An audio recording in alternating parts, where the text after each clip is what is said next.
এসো দিদি ভাই, এসো এসো এসো। বলি কিসের শুনি? শেষটা তুমিও ঠাট্টা শুরু করে দিলে দিদি ভাই।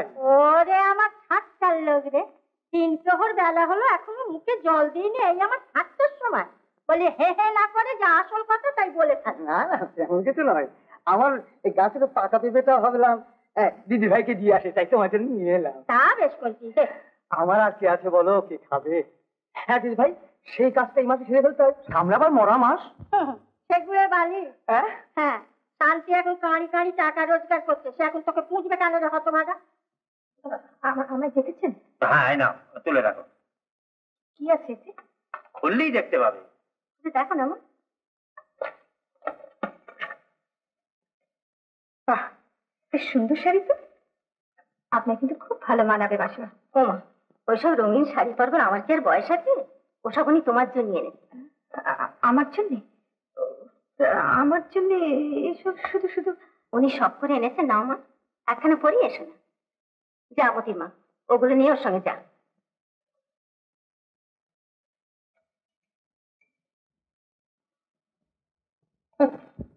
বড় লক্ষ্মী, একা সংসারে সব কাজ করছে, আমাকে ছোটো কাজটি করতে নাড়তে দেয় না, অথচ মুখে হাসিটি লেগে আছে।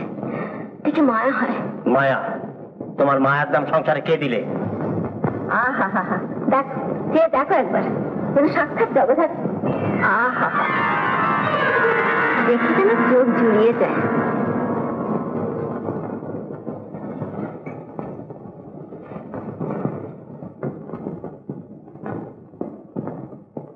থাক থাক, আমাকে আবার কেন, আমাকে আবার কেন?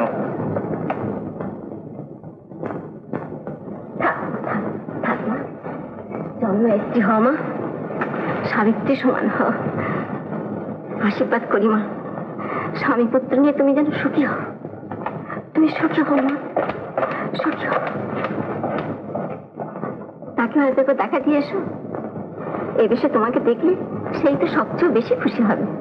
আর কদিন তো যাও না, সে হয়তো তোমার পথ দিয়ে বসে আছে। হেরে গেলে তো।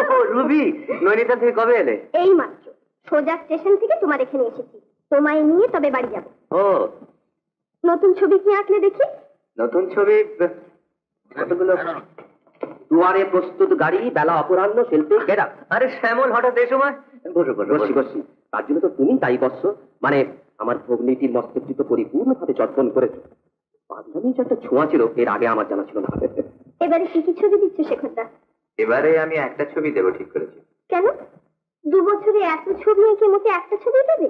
হ্যাঁ, এঁকেছি অনেকগুলো, কিন্তু দেবার মতো ওই একটা ছবি আছে। বাহ, অপূর্ব। মেয়েটির শান্ত স্নিগ্ধ রূপ দু চোখ ভরে দেখতে ইচ্ছে করে।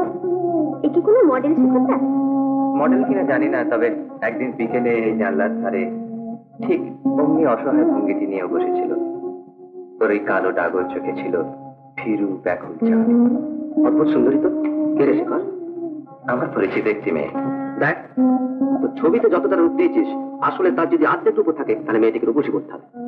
এমন রূপ কিন্তু সচরাচর চোখে পড়ে না, দেখলেই জানতে ইচ্ছে করে মেয়েটি কে। ঠিক এই কথাই আমি বলতে চাইছিলাম। দেখ, তোর রূপসী মডেলটির সঙ্গে আমাদের পরিচয় না করিয়ে দেওয়া তো কিন্তু স্বার্থপরতা হচ্ছে না। আর এমন মেয়ের সঙ্গে পরিচয় না থাকাটাই দুর্ভাগ্য। রে, যেগুলো তোর মডেলের সঙ্গে পরিচয় করিয়ে। ও মডেল নয়, আর মডেল হওয়ার পেশাও নয়। তাছাড়া ওর ঠিকানা আমি জানি না, আর এক্সিবিশনের আগে ওর এখানে আসার কোনো সম্ভাবনাও নেই। একদিন ধরে ছবি আঁকছিস, অথচ ঠিকানা আস না। ছবি আঁকতে ঠিকানা প্রয়োজন হয় না তেমন। দাদা, তুমি যেন কি রাগ করো না শেখরদা, তোমার ওই ছবিটা সত্যি খুব ভালো হয়েছে। এবার তুমি অনামী নাম ছেড়ে নিজের নামেই ছবিটা এক্সিবিশনে পাঠাও। কেন যেন মনে হচ্ছে তোমার অজ্ঞাতবাসের পালা শেষ করে এবার তুমি ঘরে ফিরে যাবে। সেদিন কিন্তু সবার আগে আমি তোমায় অভিনন্দন জানাবো। তোর প্রশ্রয় না থাকলে রুবি, আমি কোন দিন শেখরের পাগলামি শেষ করে দিতাম। পাগলামি নয় শ্যামল, আমার বিশ্বাস মানুষের পরিচয় তার কাজে, তার নামেও নয়, তার পিতৃ পরিচয় নয়। তাই যেদিন আমার কাজ দিয়ে আমি সকলের স্বীকৃতি আদায় করে নিতে পারবো, সেই দিনই আমার অনামিত্য খুঁজবে। তার আগে কারোর কাছে আমার কোনো মূল্য নেই, এই কথাটা আমি জানি। অনামিক কাজটা আপনাদের ভালো লাগছে না? নিশ্চয়ই ভালো লাগছে, তবে অভাব বোধটাও ঠিক ততখানি লাগছে। অভাব? অভাব কিসের? জীবনের অভিজ্ঞতা। ওই ছবিটা দেখে আপনাদের মনে হচ্ছে অনামির জীবনে কোনো অভিজ্ঞতা নেই? এটা শুধু তার শৌখিন খেয়াল মাত্র? খেয়াল কিনা জানি না, তবে কি জানেন, অনুভূতির উপলব্ধি হচ্ছে শিল্পীর সাধনার পরিণতি। সাফল্য তখনই আসে রবি দেবী, যখন কোনো চরম আঘাত বা চরম আনন্দ শিল্পীর মনে আলোড়ন আনে, নইলে শুধুই ভাবের নৈপুণ্য। আমি নিঃসন্দেহ যে এই শিল্পীর জীবনে সত্যিকারের আনন্দ বা বেদনার পরিচয় ঘটেনি। দেখুন রবি দেবী, অনামির অদ্ভুত প্রয়োগ কৌশল লোকের বিস্ময়ের উদ্রেক করে, কিন্তু প্রাণে সাড়া জাগায় না, তাই তার কাজ কেউ পছন্দ করছে না। মিথ্যা কথা, আমি পছন্দ করি।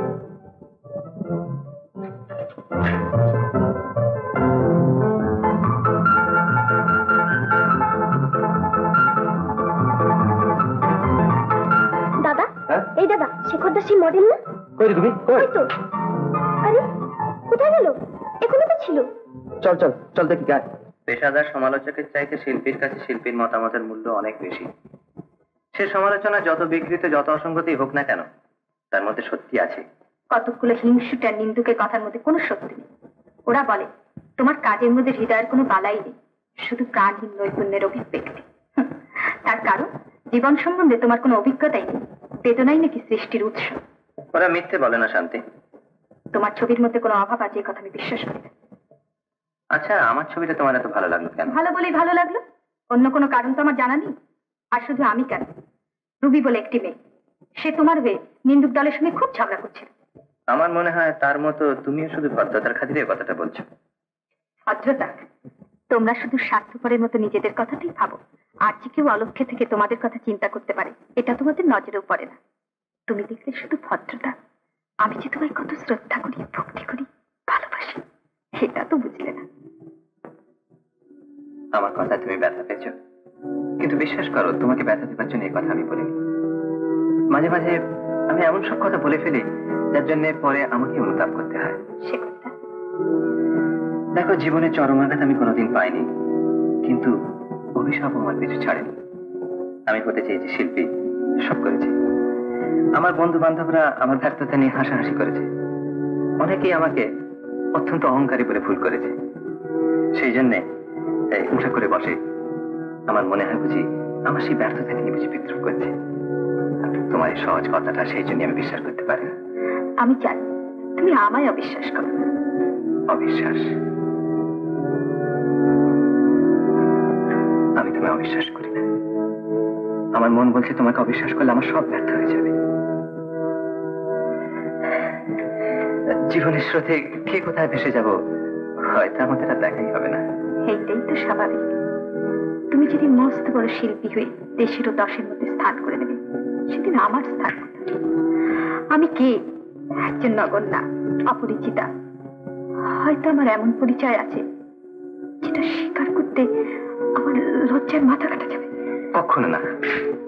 তোমার এমন কোনো পরিচয় থাকতে পারে না যাতে দশের মধ্যে স্থান করতে গিয়ে তোমার পাশ থেকে আমি স্থান হারাবো। ভুল বুঝে যেদিন তোমার খ্যাতি এই ঘর ছাড়িয়ে অনেক দূরে ছড়িয়ে পড়বে, সেদিন কি আমাকে খুব একটা দরকার হবে? আমার জীবনে সব সময় তোমাকে প্রয়োজন। বলো, থাকবে আমার পাশে? থাকবো।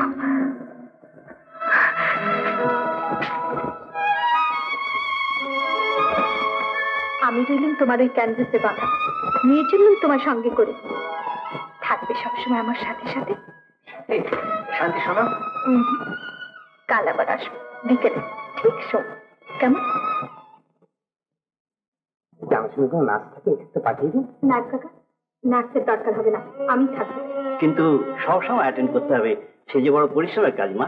আমি সবসময় কাজে থাকবো, নার্সিং করে আমার অভ্যেস আছে। তাহলে ঠিক আছে, ঘন্টাখানেক বাদে রিং করে জানাবেন কেমন থাকেন। ঠিক আস।